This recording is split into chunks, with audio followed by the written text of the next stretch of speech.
In the hospital ward, doctors in a hurry prepared an oxygen mask for a choking patient. The guy's name was Jin Lishan. He was a mechanical engineer. Due to overwork, he had a heart attack, and his life was at risk. Lishan's parents died in a car accident, leaving him with a complete orphan at an early age. After graduating from the university, he worked in the company for 20 years for a terribly low salary. Throughout his life, the guy was lonely and never held a woman by the hand. Through the consciousness of Leshan, the cries of a friend who was desperately asking about the meaning of life came.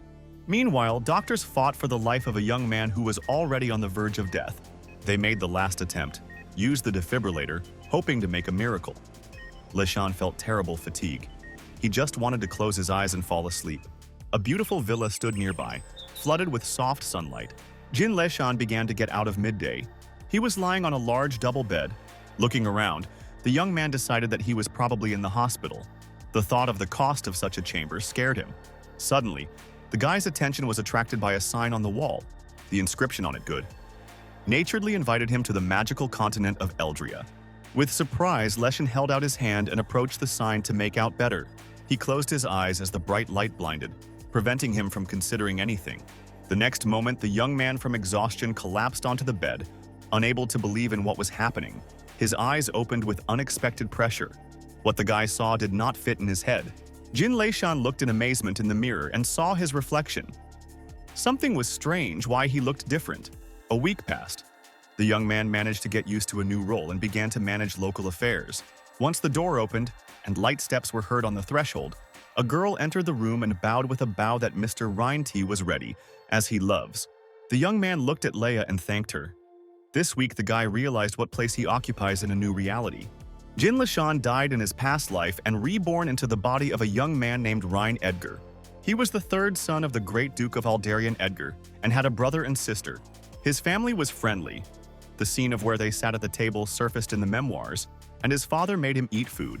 The Duke spent a lot of money on magic water, thanks to which the magical abilities of the little Rein intensified significantly. The guy was also presented with an exquisite jacket from his mother, who looked elegant and stylish. Rein Edgar was the youngest child in the family, and all his relatives adored him. Jin Lishan received this life as a reward for suffering in the past, and now could enjoy wealth and recognition. He thoughtfully leaned back in his chair. Now he had everything that you could only dream of. The continent was called Eldria. In this world, everything functioned thanks to magic, and the largest empire was Caradol. In addition to the human race, other creatures also lived on the continent, significantly different from people, in particular, elves and gnomes. The Edgar's family was a noble family, owning a territory of about 300,000 square meters and a population of about 1 million subjects. Rein Edgar thoughtfully watched how tea was poured into a porcelain cup. The young nobleman had not only a luxurious castle and exquisite clothes, but also a personal maid. The guy thought that this new, beautiful life is quite suitable for him. Unlike the past, Leia smiled and said that the head of the family wanted to discuss something important with Mr. Rein Edgar. Father was sitting at the table, carefully studying the papers provided to him. Soon the door opened, and a footman appeared on the threshold. Known that Mr. Rein Edgar arrived, the young man entered and respectfully bowed to his father, expressing deep respect. Aldarian Edgar asked his son if he knew why he was called here. Rein Edgar admitted that he has no idea about the reason for the call. The father replied that at his age it was already possible to rule his own territory, and asked where his son would like to go.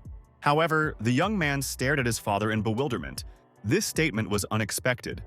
Aldarian sighed heavily, and then he got up and walked around the office. His steps echoed around the room. The man stopped near the map and pointed to the northwest lands, explaining that in the future they would become the possessions of the Rein Edgar. Although this region is relatively safe, the lack of magicians makes the problem with the food of acute and intractable. Aldarian Edgar seriously looked at his son and noted that so far the earth is under control. But the future of the empire looks gloomy. Rein Edgar thoughtfully lowered his head. His father really told the truth. The royal family was in decline, and political corruption flourished. Open and secret conflicts between the lords multiplied. Everyone sought to take a leading position. After the reincarnation, Rein Edgar became more compassionate to people than in his past life. The guy resolutely looked forward and made a promise that he would never leave his subjects. Aldarian Edgar realized that he was too pressing on his son, and hastened to notice that Rein would always have family support. The young man opened his eyes wide and looked at his father, confidently stating that the problem of food would be solved, and the safety of the region was strengthened. However, Aldarian shook his head with regret and noted that such issues were not resolved with one click of fingers and thought that his son was still reasoning like a child. But Ryan Edgar firmly stated that he was relied not on passion, but on centuries, old wisdom. The young man confidently assured that his father could rely on him and entrust him with a solution to this problem. Ashling, the western part of the possessions of the Grand Duke of Aldarian Edgar, in the north. He borders on the lands of Vladika Sorin, in the west, with the territory of the Elves, and the endless ocean extends in the south. Due to the strategic location at the junction of three borders, Ashling often found himself at the epicenter of military conflicts. As a result, the once fertile lands fell into desolation, and the population was rapidly reduced. A small wagon rolled over the green grass, its huge wheels creaked under voltage. Two frisky horses rapidly carried the crew forward, and Cooker tirelessly chased them while driving. Leia and Duke Rhine. Edgar, swaying measuredly inside the carriage, looked at each other. The Rhine thought for a moment. The main factor in the Industrial Revolution was an increase in the number of workers. It is necessary to find a way to increase the population, and then a lot will be able to improve. The young man was surprised to note that in this world he found abilities that he had not had before. In front of him was a sign that allows scan to scan people and recognize their characteristics. For example, a man named Drek Sultan turned out to be a brave fighter, and his sister, Marina Grace, possessed not only leadership and physical strength, but also magical abilities, magic of fire. It seems that the priority of the Rin Edgar, to attract talented people to their lands. The guy looked at Leia, who watched him with a slightly sad and confused look. Aldarian Edgar ordered the girl not to take her eyes off her son and prevent him from committing a reckless act. Ryan Edgar thoughtfully looked out the window and promised himself not to fall into trouble. Soon the carriage arrived in the city where the mansion of the Mayor Ashling, which stood near a small reservoir, spread out in the distance. The city lord turned to his master and said that he heard that the son of the Grand Duke would arrive in the city today. The man carefully looked into the eyes of his commander and asked whether it was worth taking the first step. There are rumors that not only the Grand Duke is tied to his son, but his brother and sister, souls do not bow in him. However, a man in a black mask and a hood replied that there was no need to take any action, and just wait for further instructions. The man thought, perhaps this young man will not understand tax and financial fraud, but just in case when the Rhine Edgar arrives, he needs to be confused and distracted. The gentleman got up and said that the arrival of Rhine Edgar is very soon and you need to go to meet him. The time has come to pay the bills, he mentally noted, recalling Aldarian Edgar. Meanwhile, the Rhine and Leia left the carriage and looked at the landscape that opened in front of them with surprise. As expected, the earth fell into desolation due to a lack of labor and resources. Rhine turned to the companion and asked to show the map of the terrain. The girl was respectfully silent, only handing him a scroll. The young man thoughtfully launched the card. If you deepen the river to the west and build a channel connecting it to the South Sea, we can succeed. Suddenly, the Rhine Edgar Rhine flew to the ear. The phrase that his father would be better to stop playing gambling. The young man turned around and saw an unusual picture in front of him. The young lady asked the angry man to leave her money, because he loses everything. The girl said that they really need them to treat mom, and despair and prayer were read in her eyes. However, the man said that this time he would definitely recoup, and demanded money. The struggle between her daughter and father began. The girl with trembling hands held a waiter with coins, and the man tried to pick him up. The angry type threatened her that she would regret if she did not give the money, and swung at her.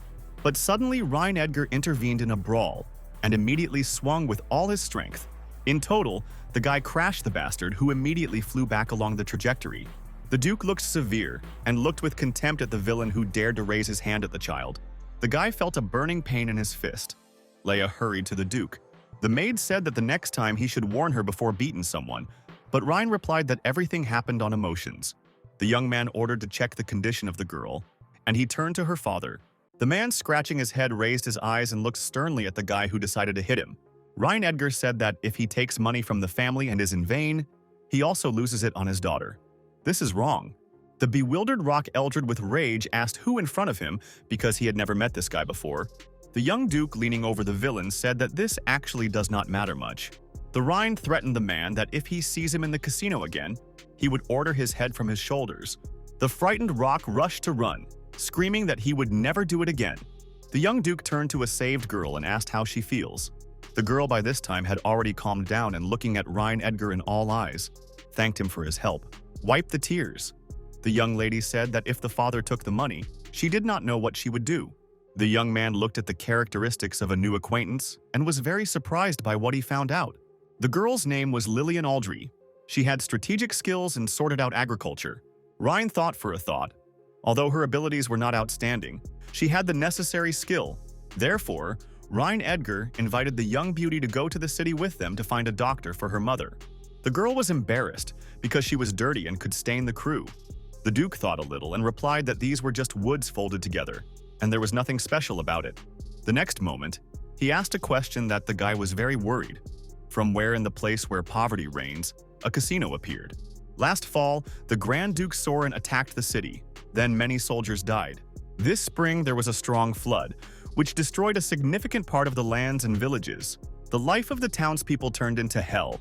People had to barely make ends meet. Ryan Edgar decided to conduct a census of the population to see the true picture of what is happening. However, to begin with, the young Duke went to the estate of the mayor of Ashling to find out how much money can be used for development. Ryan turned to Lillian Aldry and asked where this estate was located.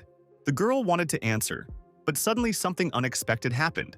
At a high speed, the rider rushed past the unsuspecting people. The young man looked angry and considered everyone who met in his way with a small pawn. Relying the horse, he rushed forward, completely ignoring others. Leia instinctively covered the Duke, because this madman could easily knock them down. The next second, the horseman spun past, and Ryan Edgar barely resisted his feet with his maid. The girl looked contemptuously after the insolent. This city from the first moment seemed hostile. Leia pressed heavily to the Rhine, and he looked at her puzzled. The girl said nothing, only muttered something slurred. But after a moment, the maid with concern, she asked about the health of the Duke. Perhaps he was wounded. Having calmed down a little, Ryan assured her that everything was in order with him, and should not worry so much. But the guy wanted to know who this rider who knocked him down. Perhaps Lillian Aldry is familiar with him. The girl replied that it was a young master of the Edwin family, a cruel and arrogant person who uses his position. All casinos in the city belong to him, and it is precisely because of him that poverty and debts flourish here. Ryan Edgar realized that this information was important, and decided to find out more. He asked how rich in Edwin. The girl hesitated. The young man thought that now he sees a complete picture of what was happening and understands where the money came from. After a small pause, the guy said that they needed to go to the casino and see everything with their own eyes. However, Lillian was scared and tried to dissuade him, saying that he could lose all his money there. But Ryan was confident in himself and knew that gambling did not affect him. Lillian looked after the departing young man for a long time, and thoughtfully, he was completely different. Not like the rest she met before.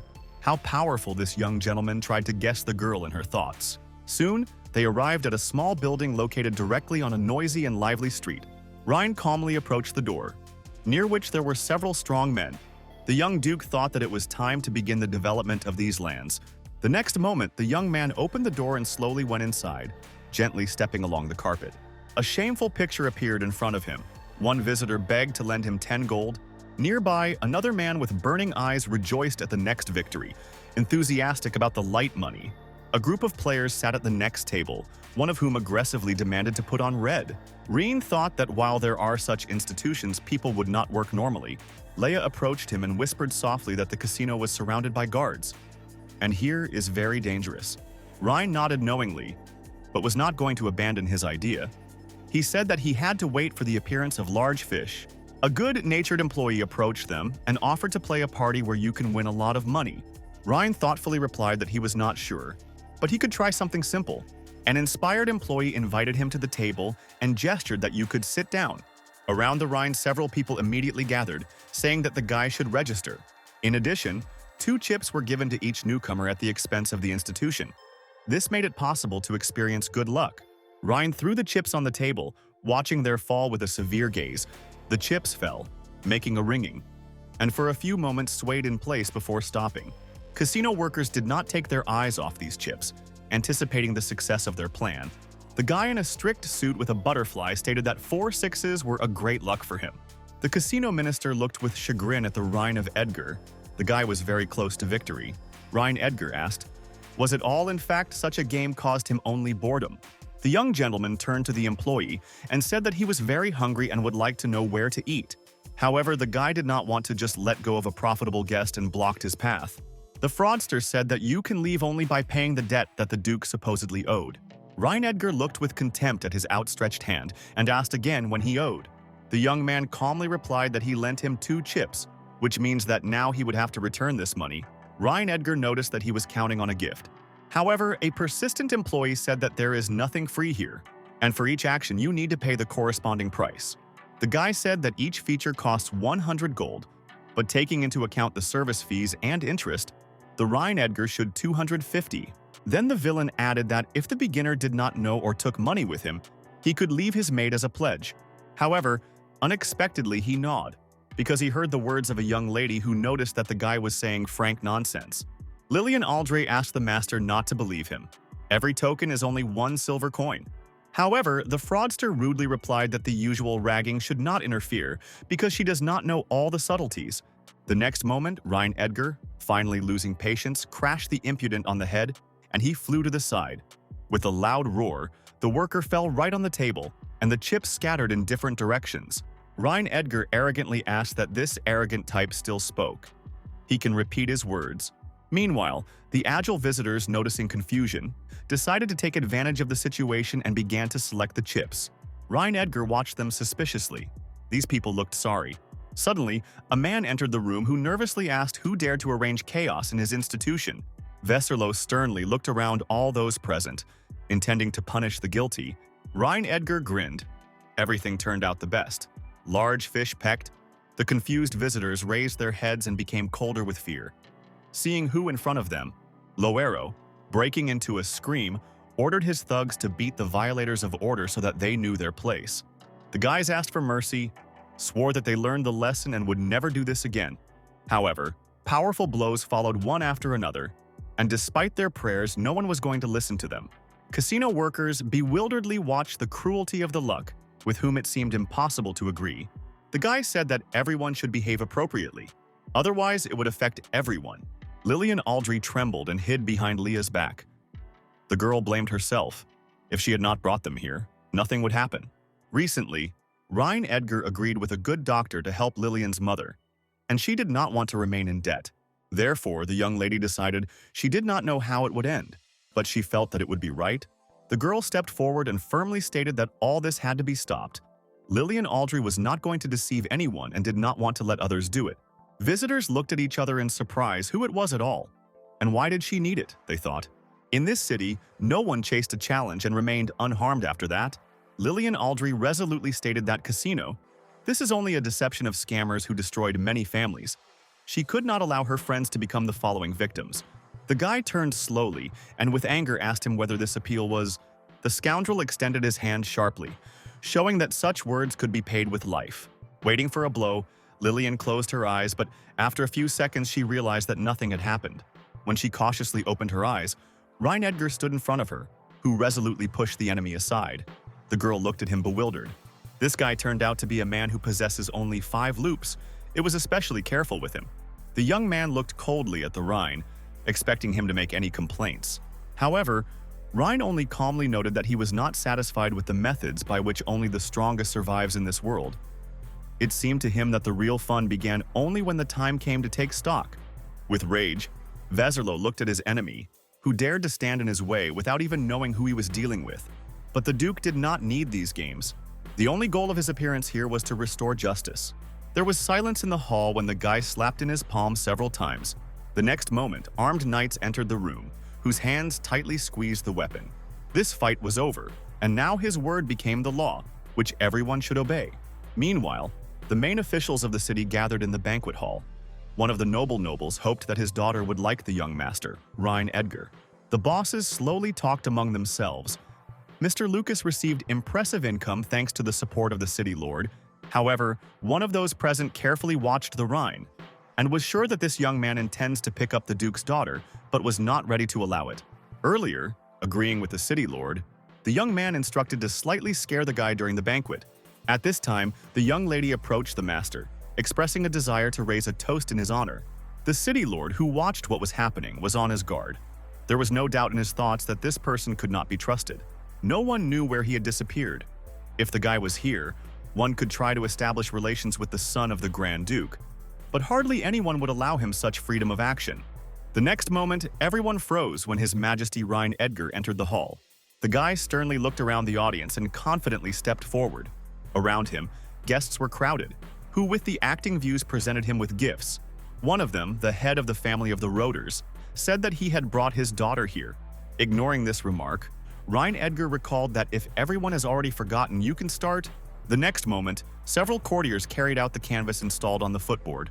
People stared at the schemes depicted on it, resembling a drawing of a residential building.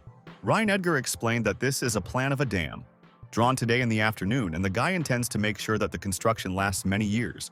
The dukes looked at each other, because before they had never heard of something like that. Perhaps this device is intended for fishing. Rhine Edgar looked at his assistant Leia, making it clear that he will explain everything now. The girl handed him a map, and the Duke invited the audience to get acquainted with the geographical position of the city. Every year, the river flowing north of the city causes strong floods. If you build a dam, it will be possible to control the water level, prevent flooding in the rain season, and provide moisture with moisture during drought. The noble Duke of Adrian nodded, admitting that the idea is really good. If successful, the city will gain significant advantages. Perhaps they are not facing an ordinary dreamer, but a person with far-sighted plans. However, the bearded man asked a direct question. What does all this have to do with them? Rhine Edgar noticed that the reason is very simple and primitive to the banality: he needs money. The gatherers were noticeably pale and immediately began to make excuses, stating that they were too poor and did not have such means. Adrian grinned. He already realized that these people can only pump money, but not sacrifice it for the benefit of society. Rhine Edgar said that he has a way to get funds. Today, the guy had a raid on one of the casinos in the afternoon and earned 50,000 gold. In the same way, you can check all the establishments of the city. Knowing was worried even more. If the raids continue, the rich can be left without their share of profit this month. All casinos of the city were under the control of Mr. Adrian. Obviously, the new guest managed to make dangerous enemies. Adrian, standing aside, thoughtfully watched what was happening. This young man, perhaps, was reasonable, but not so much to understand when it was worth silent. Until that moment, everything went smoothly. But now he clearly started the war. Resolutely approaching the Rhine Edgar, he loudly stated that his actions were violating the law of the nation. The crowd immediately came in motion. People began to be indignant, screaming that Rhine Edgar had no right to transgress the law. The excited gatherers shouted that the raids on the casino were unacceptable. From all sides, it was heard that it was a legal business, and all issues should be resolved in legal way. The Duke of Adrian looked contemptuously at the new guest. This guy was too naive, however, to expect another, and was not worth it. Rhine Edgar noticed that the gentlemen gathered here only pretended to be poor when he invited them to invest in his project. He gloomily looked at those present and said that they have the last opportunity to accept its conditions. Otherwise, the young man will personally deal with them, and then no one can avoid the consequences. Adrian took a step forward, recalling that if the Duke finds out about what happened, he will not leave this unattended. But Rhine Edgar only smiled arrogantly. They spoke about the laws, but in his opinion, this is too boring. Therefore, if gentlemen do not want to solve everything peacefully, they should be arrested, on the orders of the Rhine. Edgar, his servants immediately began actions. Soon, two related bandits were brought into the hall. Tense silence hung. Rhine Edgar stared at his opponent. The gentleman was surprised when they saw these people. They were always next to Vaserlo, and their presence here could mean only one thing. But Adrian refused to believe it. Meanwhile, Rhine Edgar turned to him with the question whether he remembers the one where he had previously met these people. Adrian, remaining calm, said that he sees them for the first time. Rhine Edgar sat on the throne, casually putting his foot on his foot, and calmly noticed that these two tried to kill him today in the afternoon. Previously, they talked about a power capable of overshadowing the sky. A rather curious statement. Adrian, not looking away, looked sternly at the Rhine of Edgar. But he continued. Someone covered these people all this time. With these words, he ordered to untie the captives and see if any of these people present. Ineal silence reigned in the hall. No one pronounced a word. But it became clear to everyone, these people, the followers, were lucky, and the assassination attempt to kill was too serious accusation to ignore it. Adrian internally tensed. If these two speak, his family will be at risk. The young gentleman sharply grabbed a knife which was recently used to cut food, swinging. Adrian, with anger, stated that these villains made an unforgivable mistake, daring to attack the son of the Grand Duke. The next moment, his hand darted forward, the blade flashed, and the blow was delivered. The man announced that they would pay for their act with life. Amazed people watched this scene, feeling a trembling run through their bodies. When dust clubs scattered, 2 bodies were already lifelessly lying on the ground. Adrian turned to the Rhine Edgar and regretted the incident about what had happened. The master admitted that he succumbed to emotions and was ready to bear punishment. However, the young duke only patted him on the shoulder and noted that he had a well-developed sense of justice. A real aristocrat would have done that way, but not everyone would have decided on the like. With these words, the guy ordered to bring the main culprit to find out if there is someone else who could show the same courage among those present. The next moment, a discouraged and confused Lucky was introduced into the hall. All those present froze with excitement. The guy Fury shouted that his father, the great nobleman, and he would never forgive such an appeal, vowing to interrupt everyone. Adrian could not hide his bewilderment. It turns out that his son was also seized. It is already serious. Unsuero indignantly stated that the murder of his servants was extremely disrespect. Clutching his teeth with rage, the young man muttered that as soon as he was released, the Duke would personally kill. Rhine Edgar calmly asked what his future fate would be. He would be simply killed or pre-tortured. Lightly looked at his eyes and confidently stated that, of course, they would torture. In this damned city, he had no equal. But Rhine Edgar only laughed cheerfully and slammed his hands. He first saw someone so bold. Then the Duke turned to Adrian to find out his opinion on this subject. However, the next news shocked all those present. Rhine Edgar did not even suspect that he had grabbed his son Adrian. But before the shock managed to lay down, Adrian sharply shouted at his son, ordering him not to chat too much, after which he slowly sank into one knee in front of the Duke. This news was puzzled by a Lucky guy, in confusion looked at his father. But he, approaching, forced his son to kneel. Turning to the Rhine Edgar, Adrian explained that his son is still too young, stupid, and naive, and therefore does not deserve severe punishment. But Veserlo could not believe what was happening. He was warned in advance about the arrival of the Duke, but he did not realize the seriousness of the situation. Now, looking up and meeting his eyes with his opponent, the young man with belated horror realized that he was facing the son of the Grand Duke. Rhine Edgar grunted barely noticeably. It was obvious that a simple official could not have so many guards. Realizing this, the Lucky One immediately bowed to the young master and, hitting his forehead against the floor, said pleadingly that he pleaded guilty, asks for mercy, and is ready to atone for the deed. Adrian, with a prayer, looked at Rhine Edgar and promised to personally control his son's correction. Then, kneeling in front of the Duke, he asked for forgiveness on behalf of the whole family. Rhine Edgar looked contemptuously at him and calmly stated that in this case, he wanted to get all illegally obtained money. Adrian took a breath with relief. Probably they were still saved. But then he remembered another and decided to tell the Duke something important. The man talked about the traitors who are present here, and that the city lord collaborates with external forces, trying to overthrow the Grand Duke. Everyone stared at the lord with surprise, amazed at his insolence. Adrian wanted to add something else, but Rhine Edgar abruptly interrupted him. The Duke noticed that he was going to let them go. But these bastards continue to lie, trying to shield themselves, which means they deserve executions. Adrian's eyes widened with fear, and his heart pounded in his chest. Elderic, Calgar City. Lord carefully assessed the situation. Everything is true. This guy is not only stupid, but also impulsive. The city lord was respectfully inclined and said that he and the rest are highly appreciated by all the actions of the Rhine Edgar. Elderic Calgar vowed in complete devotion to the young duke and his great father, assuring that he had not even thought of the rebellion. Rhine Edgar smiled slightly and noted that these words sound quite convincingly. The guy carefully studied Calgara. The lord had insignificant leadership qualities, but he had good makings in building strategies, and his special attribute was greed. Soon the evening came. The young duke sat, bending over the papers in the light of the candle. In recent years, the nobles have earned more than 100,000 gold. This is about the same as the amount of taxes in Ashling in 2 years. Leah entered the room and informed Mr. Rhine that his black tea was ready. Rhine Edgar asked the girl the question that interests him. How, in her opinion, the nobles are full. Leah looked at him in dismay, suggesting that the master was thinking about Adrian's words. If the city lord really plans an uprising, then probably Rhine Edgar will be in great danger. However, the guy calmly assured her that he should not worry and rush with conclusions. The young man is absolutely sure that Eldrick Calgar is plotting the uprising, but right now he simply cannot reveal all the cards. The girl looked at the master in surprise and asked why he was hesitated. The Duke, reaching, explained that he had not yet found out all the details. For example, who exactly works for Calgar and Ashling, taking into account his current vulnerable position, cannot be chopped from his shoulder. Let the enemies consider him a naive, ignored rich boy until he reached the truth. Meanwhile, a tense conversation took place in the palace between several important persons of the city. An elderly elder was outraged by what was happening and categorically stated that this could not be.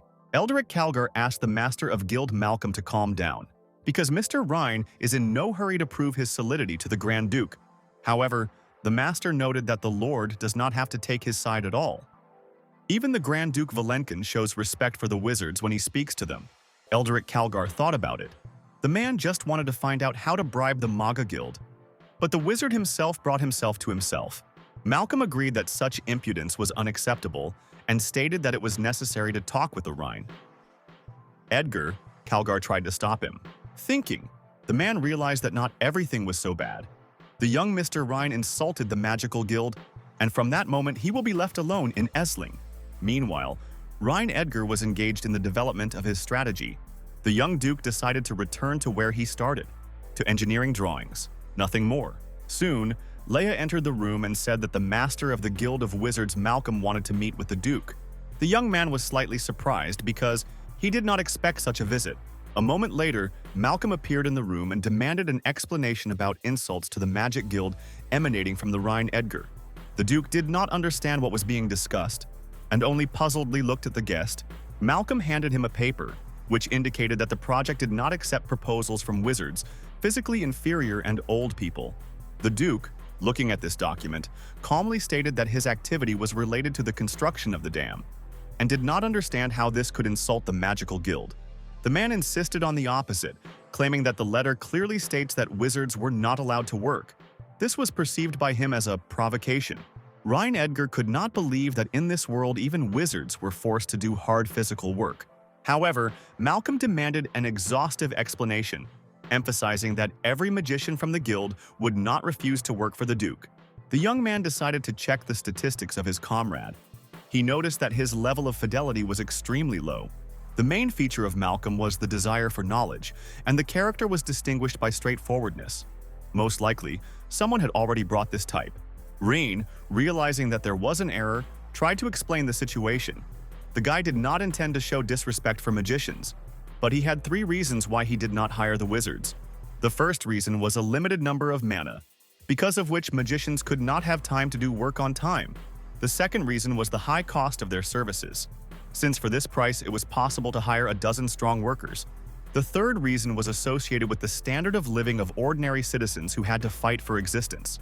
While the wizards lived in comfort, the Duke believed that, as a ruler, it should take care of ordinary people. Malcolm categorically did not agree with this opinion, and recalled that magic, the basis of this world, and those who have no talent for its use should stand below wizards. Rhine Edgar was tired of this conversation but firmly stated that, starting with Ashling, he intends to change the system. There will be no higher and lower ones, and each citizen will have equal rights. Malcolm took these words as a threat and suggested that the Duke abandon his position, otherwise they would become enemies. Rhine calmly reacted to this statement, but noticed that the magician should follow the tone. The guy hinted that, according to the law, the maid of Leia could protect the honor of his master and cut the throat of the one who showed disrespect. Malcolm was noticeably nervous, seeing a knife in front of him, and demanded an explanation. But the young man only calmly replied that there was a corresponding law that allows such actions. If the magician did not believe, this could be checked in practice. Seeing that the situation was taking a dangerous turn, Malcolm instantly repented, apologized, and asked for mercy. Rhine noted to himself that even in this situation, the level of his fidelity did not change, and the magician himself did not understand that he was simply used. The young man ordered Leah to let go of the magician, and the girl obeyed. Then the guy looked at his sign and saw that he had finally completed the system task, after which he was looking forward to his award. Malcolm, shocked by this conversation, went outside. There he was met by Eldrick Calgar. The city lord, noticing that the magician looked worried, asked what had happened. However, Malcolm, in despair, only grabbed his head and admitted that he did not want to talk about it. He was disappointed not only that Mr. Rein refused to listen to him, but also that he was simply put out of the door. Eldrick Calgar took this with a certain share of gloating. But the city lord already had a plan with which he wanted to benefit. The man approached the magician and stated that he had a plan. This would change the views of the young duke and force him to respect the wizards. According to him, if commoners refuse to work on the Rhine of Edgar, he will have no other choice but to seek help from the city magicians and lords. Malcolm noted that many people agree to work for the duke, as he offers good conditions. However, Eldrick Calgar was sure that the Rhine would be very disappointed in ordinary people if they began to show laziness. The magician carefully listened to these arguments and, a little thought, admitted that he himself was disappointed with the refusal of the master to hire wizards. However, he still did not understand why to arrange sabotage around him. Eldrick Calgar only grinned and said with confidence that the Rhine Edgar would certainly be disappointed. This is just a bunch of people who are incapable of anything serious. They can say that they can manage or hunt, but in reality their skills are not worth attention. The Lord smiled, adding that otherwise these useless people would not make sense to help the Duke build a dam. Malcolm thought for a moment, and then admitted that the idea could work, and suggested trying to bring it to life. Soon an ad on the street appeared. Curious townspeople gathered around, carefully reading it. It reported that the new gentleman hires workers for construction. The conditions seemed very tempting. 3 meals a day and a salary of 10 copper coins. People looked at each other with doubt. The new ruler is really so good. Some did not believe in it and suspected the catch. Suddenly in the crowd there was a loud voice, calling not to defame the name of His Holiness. Lillian Aldry firmly stated that she personally heard from the young master. He intends to make the life of everyone better. However, the crowd took her words with distrust how such a little girl could understand such things. One of the men with a grin noticed that Lillian probably experiences feelings for the Duke, and he protects him. But the young lady did not flinch and boldly stepped forward and announced that her father would take part in construction. The secretary, looking at her with a slight arrogance, replied that her father could be hired. But the girl herself does not fit. Lillian frowned in surprise, because she was also strong enough. The young man explained that the reason for the refusal is the age, according to the rules established by Mr. Rhine, is not allowed workers under 18 workers under 18. After that, the secretary announced the conditions. The father will work on the construction of the dam 8 hours a day, with 3 meals a day, and payment of 10 copper coins will be paid at the end of each day. Lillian looked strictly at her father and warned him to work honestly and would not evade his duties. Rock Eldred nodded, promising that he would not disappoint the young master and would work hard. He also reminded his daughter that her duty was to stay at home and take care of her mother, who could not work due to illness. At that moment, the secretary, hearing their conversation, rose from his seat and called the man. Stepping closer, he clarified whether he understood correctly that the worker's wife was seriously ill. Rock Eldred sighed and confirmed that this was true. With a slight smile, the secretary announced that the young Mr. Rhine ordered, "Those who work on the construction of the dam and have sick relatives can place them in their temporary housing. These premises are provided for the entire period of work. They are quite comfortable. And at the end of construction, everyone will be able to return to their house." The man, having heard this, knelt down and warmly thanked for the honor rendered. The secretary asked him to rise, adding that soon one of the servants leads him with his daughter to the place of residence that they would choose. At this moment, the crowd revived. People began to ask if all this was really true. Those who wanted to enroll in work were in a hurry to not miss a chance. However, the secretary asked everyone to stand in line and not to create chaos. Meanwhile, Rhine Edgar concentratedly looked at the sign. On it, it was indicated that he received a drawing of lithium geliesophosphate battery as a reward. The young man irritatedly hit the table with his fist. The information received caused him complete indignation. Without an electric generator, this technology is useless. Is the system really expect that it will create a battery and risks getting an electric shock? The next message said that for advance it was necessary to collect 5 heroes with high parameters. Rhine frowned. He could not imagine where such people could be found in this world. Leia Pokraby had good abilities, but, as he had already thought earlier, her potential reached the limit. The young man thought about it. He again had to go to the city in search of talents. Such people definitely should exist. Suddenly there was a knock on the door. They came with a message about the arrival of Lillian Aldred, who wanted to talk with the Duke. The girl entered and said that something strange was happening on the construction site. The workers are evading their duties. Rhine looked at the girl in surprise and puzzled. Such behavior of people was strange. The day before, Lillian decided to check the progress of construction and was amazed that the workers were practically inactive. Her father, sighing, explained that no one wants to evade from work. But fatigue is felt in the morning. No one has strength? Lillian was indignant because His Grace offered excellent conditions why everyone was lazy. One of the workers explained that they are trying to work, but in the morning they feel strong weakness. Many have not fulfilled physical labor for a long time and therefore suffer from unusual exhaustion. They need at least a day to restore. However, Lillian Aldry indignantly stated that it was complete nonsense, and the workers were just lazy. Soon, along with the Duke, she went to the shore, continuing to say that such a disease did not exist. The workers should listen to the Duke and do their work. Ryan Edgar stopped near one of the builders lying on the ground in complete exhaustion. The Duke looked at the sign. The name of the man, Rock Eldred, Father Lillian. He possessed a number of outstanding qualities, but his status caused anxiety, an anomaly of the curse. Ryan turned to Lillian and explained that the workers were not sick or lazy. In fact, they are cursed, so they have absolutely no strength to build a dam. Strengthened silence hung. Ryan looked thoughtfully into the distance. The guy studied the tablet, earlier planning to use its capabilities in the construction of the dam, but now it became clear that the check should be carried out immediately. The system allowed the owner to analyze the characteristics of rocks, layers, minerals, hydrology, and relief in a given area. Ryan turned to the system to analyze the hydrological situation in the area. There were no metals and oil below, which was a little disappointed with him. But something still attracted attention. The Duke pointed to a certain place and ordered the worker to dig a hole there. Despite fatigue, he did not refuse to fulfill the order. Soon something strange appeared on the surface. The worker dug the find, but the touching it could be dangerous. Leia watched what was happening and thought that the young Mr. Ryan seemed to be a genius of magic. Such a weak, magical energy emanated from him that even she could barely feel her. Meanwhile, Ryan ordered to carefully extract the crystal and put it in a box. The worker immediately completed the order. Ryan turned to Leah with the question of what people usually do if a curse is imposed on them. The girl replied that in such cases they go to church and pray for removing the curse or turning to a high-level wizard. Ryan asked about the Guild of Wizards, finding it very interesting. Then he ordered Lillian and her father to follow him. Their path lay for the priest. The young man was sure that the whole thing is in the curse, and whoever stood behind this, he would not remain unpunished. Soon they arrived at the temple, where they were met by the clergyman. The young lady warmly and good-naturedly greeted the guests, but at the same time was a little surprised. Ryan carefully looked at the girl. If he was going to ask her for help, he must first make sure of her devotion. Her name was Ayuria, however. Unlike ordinary people, a real elf stood in front of them. Ryan looked at her in surprise and puzzled. Ayuria introduced herself to the Holy Church and assured that she was ready to help if the Duke turned to her with a request.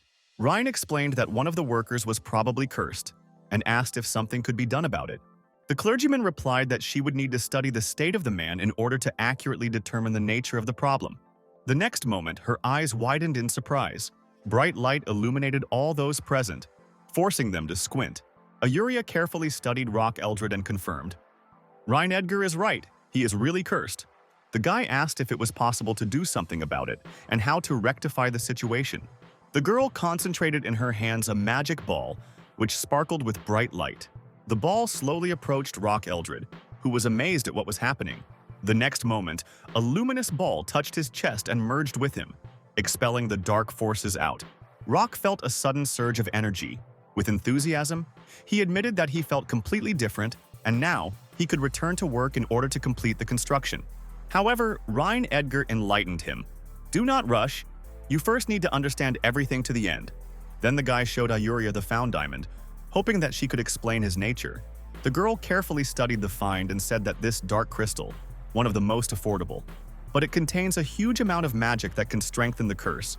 Although this is rather a mockery than a real curse, the one who put the spell could destroy everyone possessing such a force, but instead just made people feel exhausted. Ryan Edgar was surprised whether it is possible to produce such crystals. Is it really so simple? Ayuria replied that a high-level wizard could easily create such crystals daily and quietly hide them at a construction site. Squinting, the young Duke asked if Ayuria knew about his project. The girl nodded. This project brings great benefits to the inhabitants. Thanks to the construction, many jobs appeared, and the pressure on the church decreased significantly. Rein thought, obviously, someone intentionally saboted the construction. One must teach this old man a lesson and make him regret his atrocities. The guy turned to Ayuria with a request to remove the curse from the entire construction zone. The girl shook her head. It will not be easy. They were lucky that they found a crystal. But this is not always possible if you constantly dig in search of such stones. There will simply be no workers. Rein understood that he would still have to turn to Malcolm on this subject.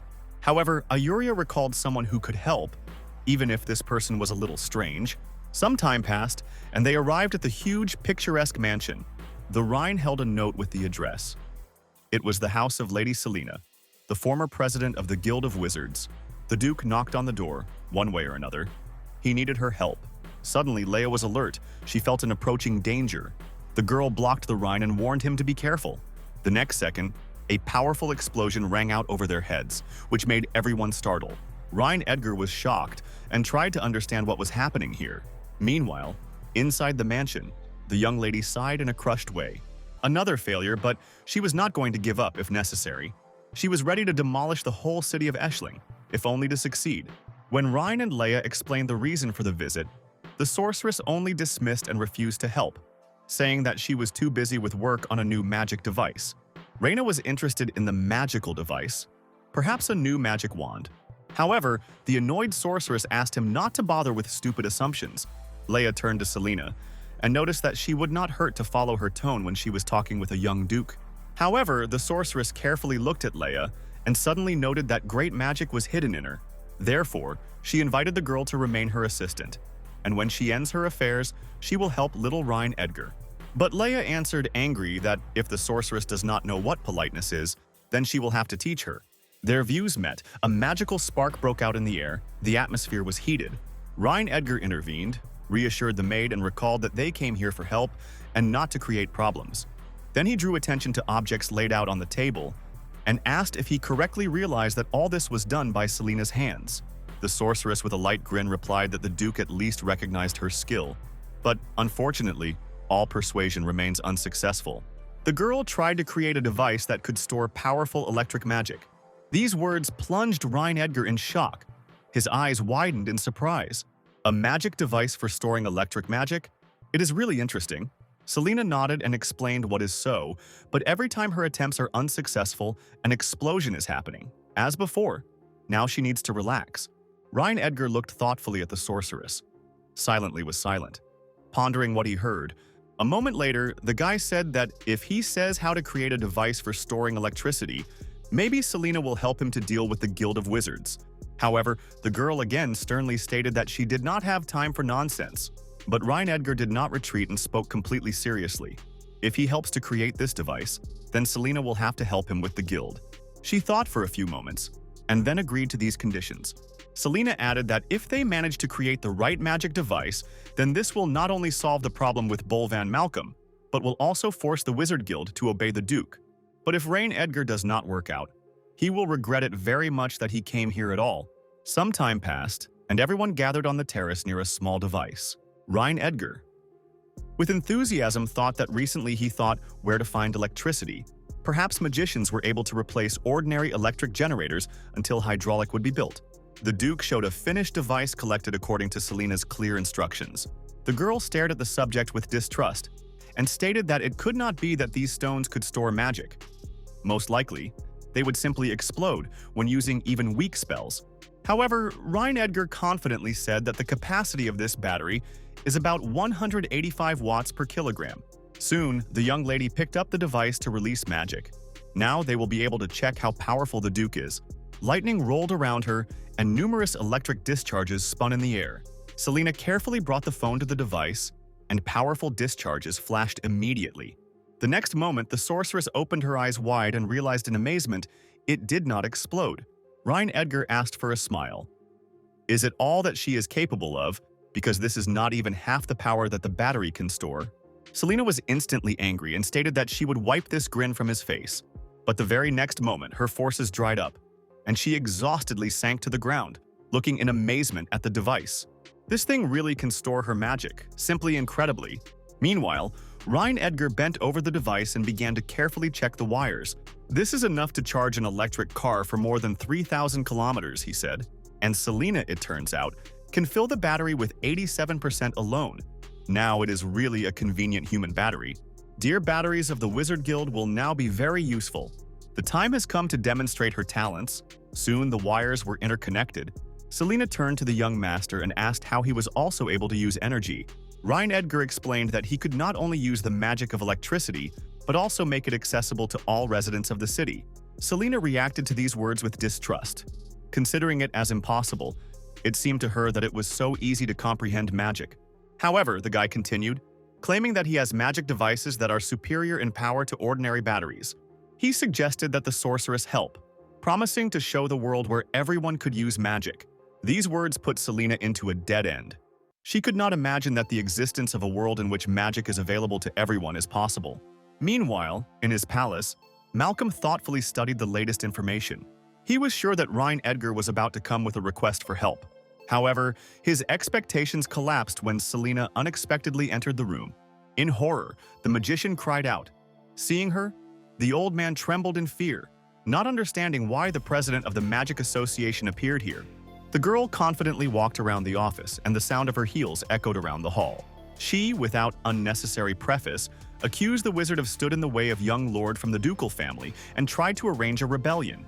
Malcolm tried to justify himself in panic, claiming that he had never thought anything like that.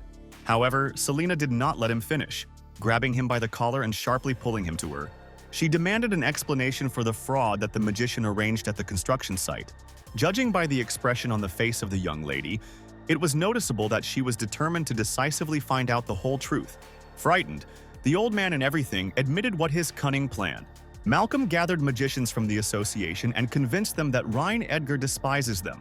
Then, he forced them to create crystals that saturate the curses and use the magic of teleportations that were buried in the construction territory. These magic traps should weaken the workers so that they looked lazy and useless. The plan was to force the Duke to admit his mistake and agree to cooperate with the Guild of Wizards. Burning with tears, Malcolm assured that he did not pursue other goals. Selena only irritatedly noted that he was simply used. Malcolm could not believe in what he heard, and tried to understand how this could happen, because he believed that he was fully controlled by the situation. However, Selena did not explain anything and simply demanded that all the magicians who took part in this conspiracy immediately. Then the girl picked up a large card to make the next spell. The space in front of her was distorted, and Ryan Edgar appeared in the room. Selena said that she figured out the problem of what the guy answered with gratitude, noting that her work was done promptly. Then the girl suggested dealing with Eldrin, claiming that he could make him disappear without a trace. Ryan Edgar did not support this idea, explaining that he was not a threat. Moreover, his presence can help lure a much more important enemy. Hearing this, Selena decided that her work was completed here. However, leaving, she stated that she wanted to participate in a new project when they start. Ryan Edgar agreed, but first instructed her to organize a process in which magicians from the guild would fill the batteries. Meanwhile, the city lord turned to his mentor Eldrina Verona Claw, expressing concern. It seemed to him that Ryan Edgar managed to take control of the Guild of Wizards, and now he did not understand how to continue to act. The boss noticed that you should not worry about such trifles, because the mysterious project of the dam is more important. If he works as the young lord planned, then this will revive the inhabitants of Ashling, but this cannot be allowed. The lord assured that he had already put pressure to the knowing for the supply of grain, forcing them to increase prices at his direction. However, Eldrin with a Ravenclaw doubted that these people would really remain on the side of the ruler of the city. But the man recalled that Ryan Edgar forced to know to spend money on a banquet, but you can quietly help them return the lost funds. They could betray the lord, but they would not miss their own benefits. The coin, thrown up, took off to the ceiling. The man thoughtfully noticed that the young master had not enough money to complete this project, and the coin flew off the table loudly and rose up again. Meanwhile, the furious seller was driven out by Lillian Aldry, pushing her and showered with insults. The girl indignantly recalled that just yesterday, 2 grains of grains cost 1 gold coin, and now only 1 bag was offered for the same price. However, the merchant only got more angry, saying that the grain belongs to him, which means that he can set any price. Lillian remembered how Ryan Edgar suggested buying grain at the lowest price in order to save as much money as possible. The anger covered her, because greedy scammers seem to be not at all afraid of possible consequences. The merchant only grinned, claiming that they were honest sellers and the gentleman will not be able to do anything with them. For them, it was a golden opportunity, and no one was going to miss it. In confirmation of his words, he stepped on the girl. The crowd of gathered began to mock, believing that if she is just a beggar, then it is better for her to leave. Meanwhile, events took place near the church, the cloisters of the elves. Ayuria noticed that people went too far and think about their own benefits. In just 3 days, the price of grain increased 3 times, which seemed unthinkable. She came to the conclusion that there would not be enough reserves to survive the winter. First, I should take all supplies and then deal with the rest. Having extended Illyria's bag of money, Ayuria ordered to make sure that the grain was bought at a side price. Illyria, in surprise, noted that there was too much money in the bag, because usually the bribery of the guards was much cheaper. However, Ayuria did not explain anything, only demanding to fulfill the order. At the same moment, when Illyria tried to hide the bag, he was suddenly grabbed. Raising her head, she was surprised to see Leia in front of her, the appearance of which was completely unexpected. A girl with a harsh gaze for several moments silently looked at the elves. Ryan Edgar came up to them, approaching with a leisurely step. In his hands was a bag of money, and now the Duke completely controlled the situation. Turning to the elves, the guy invited them a deal, which would not be easy to abandon. Ayuria, in bewilderment, asked what exactly was talking about. Not imagining which option the young master could offer, Ryan Edgar smiled calmly and noticed that he should not be so strained when discussing affairs with the elves. The girl objected that in the human capital there can be no elves. However, the Duke returned Illyria's money and said that he was perfectly aware of everything, but did not experience hostility towards them. After that, the guy explained that he intends to conclude a transaction regarding food supplies. Ayuria, without hiding directness, noticed that his plan could exceed the possibilities. Ryan thoughtfully scratched his chin and asked what such an opinion was based on. Control over food in Ashling belonged to 4 noble families. They established themselves in the city more than a century ago and firmly regulated grain prices. At a banquet that took place a few days ago, the Duke scared some of them with his decisive methods, but on a city scale it was only an insignificant event. Then the Duke asked how well Ayuria knows Ashling. The girl replied that she had been living here for 120 years. She suggested that if the young master had not opposed the Eldrin family, then perhaps there would still be an opportunity for negotiations. But now this chance seemed unlikely. Due to the war and natural disasters this year, there was too little food if the grain prices remained stable. People could survive the winter, but now their fate was in question. Ryan Edgar promised that after half a month, grain prices in the city of Ashling would even become lower than before their takeoff. Meanwhile, very interesting events took place in the palace of the noble nobleman.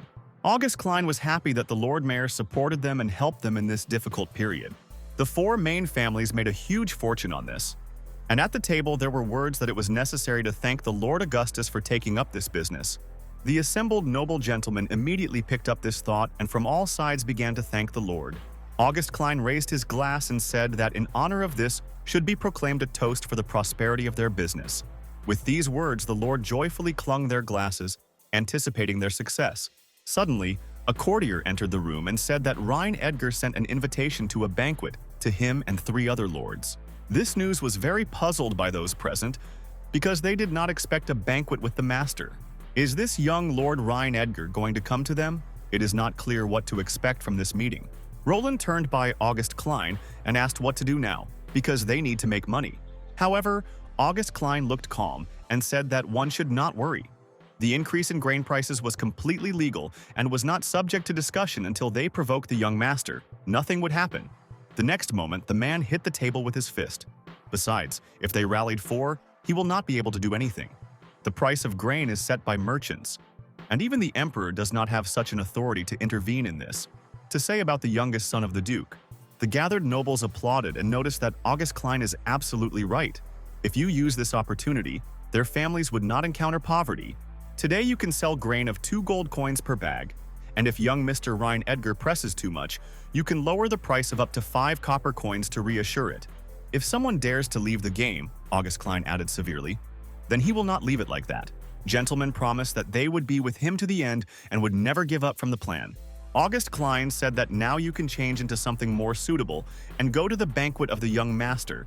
Roland looked puzzled at August Klein and clarified why they needed to change clothes. Meanwhile, in the room where Edgar lived, a muffled light in the windows burned. The guy dozed in a chair when Leia approached the Duke and quietly called him.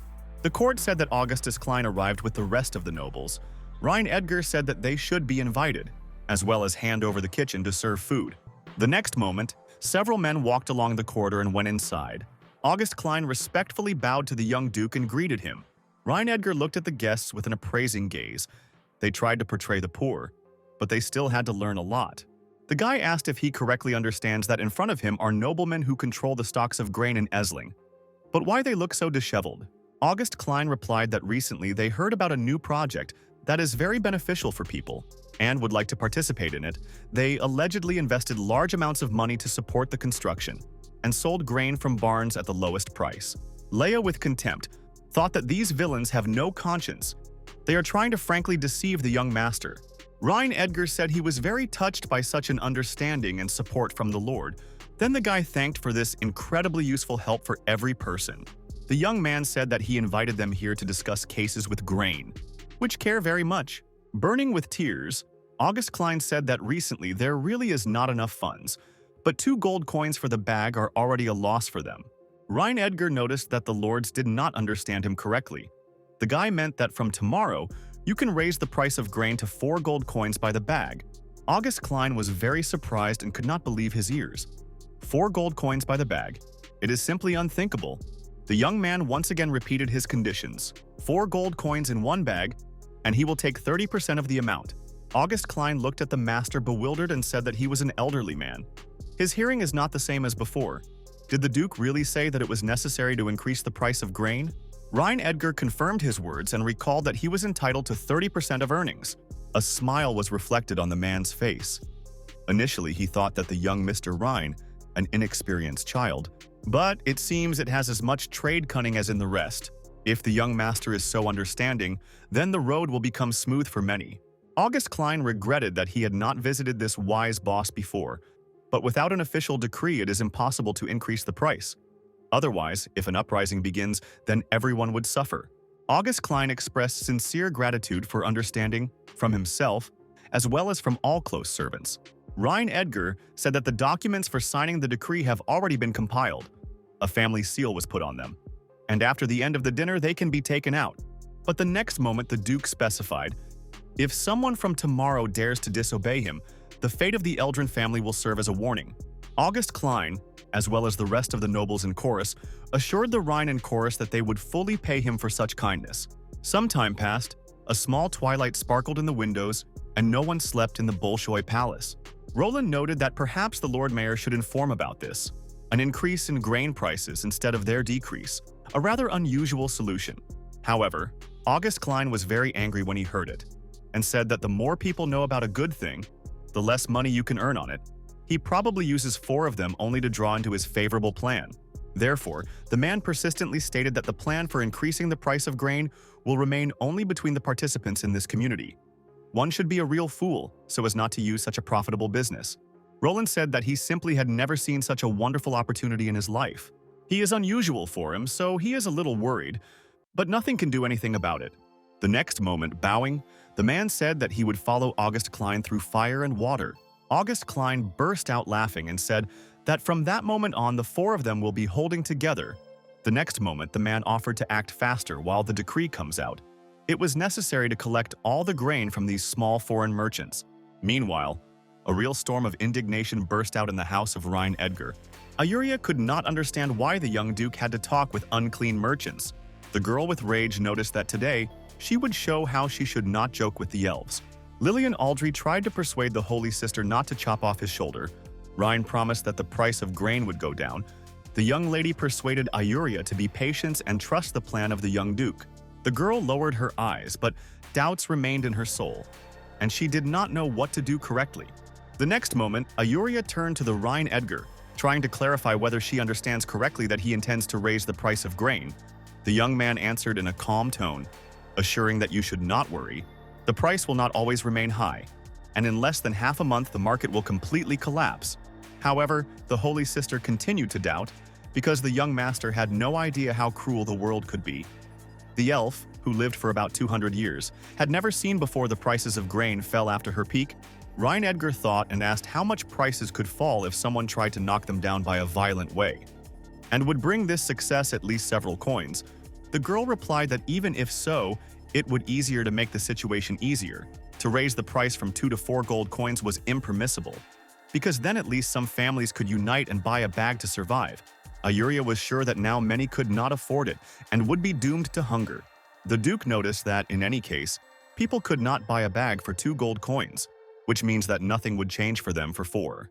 For an ordinary citizen in Ashling, there was no difference between 2 and 4 gold coins. They were starving in any case. Just in one case a little longer, Ayuria began to object, but suddenly broke herself in a midst, and anger broke out in her gaze.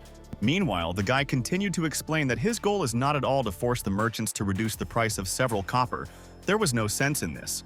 Ryan Edgar intended to make these false traders lose absolutely everything that belonged to them. With enthusiasm, he listed what they will have to refuse: his own house, family, all the means of existence. 7 days have passed. Ryan Edgar explained the principles of physical laws using the example of charging. During this process, some lithium ions were separated from the phosphate of lithium iron, moving through the electrolyte to the negative electrode and settling in carbon material. The young man patiently explained the principles by which electricity worked in ordinary houses. Finally, Selena understood the mechanism, but still believed that it was very confusing magic. The Duke announced that the lesson was over today. At that moment, Leia entered the room and warned that the Holy Sister had come again. Ryan Edgar asked in surprise whether she really had no business. Selena noticed that due to increasing the price of grain reached 7 gold coins. The guy wanted to object, but at that moment, Ayuria entered the room. The girl looked extremely angry. She said with anger that now even a small one could not afford to acquire grain, not to mention ordinary people. Ryan Edgar turned to the maid, wanting to clarify how many days have passed since the start of the prices. Leia replied that exactly a week had passed. The young man squinted. It seemed to him that it was time to send false merchants on their last journey. Ayuria demanded that the Duke stop saying riddles and explain everything right now. Otherwise, the Elves' clan would immediately tear all the connections with him. Ryan Edgar calmly said that he still hid his intentions to make sure that the girl would not give his plan to the nobles. Now he could reveal the true reason for the increase in grain price to 4 gold coins by the bag. But before he asked the question of what, according to the elf, is really not enough in the city, the girl was a little alert, thought, but then stated that there were no shortages in Ashling. The young man objected, noticing that the city is desperately lacking people selling grain. Ayuria stared at the Duke, not fully understanding his words, but some points began to clear up. Suddenly, awareness flared up in her head. Thought came completely unexpectedly. Ryan Edgar asked how clear the course of his thoughts is now. There was no shortage of food in the city, and the merchants continued to sell it.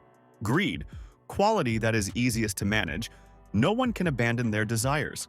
The price of grain in the city rose to 4 gold in one bag, and this caused consequences. The news reached the ears of merchants from the nearby cities, which immediately began to collect reserves and take them to Ashling. Non-resident merchants brought huge batches of grain, confident that it would be bought at the highest price by these 4 fools. This even more inflated their appetites. Now Ashling has become a city with the largest stock of grain throughout the empire. The merchants lost their minds, seeing the opportunity to get an income of 10,000%. Only 2 words, wealth and profit, sounded in their heads. But from this day, 4 noble families in Ashling will no longer. Ryan Edgar handed the announcements, instructing her to put them throughout the city. They reported that the Holy Virgin sells the reserves of the grain of the church, being dissatisfied with the methods of the Duke's reign.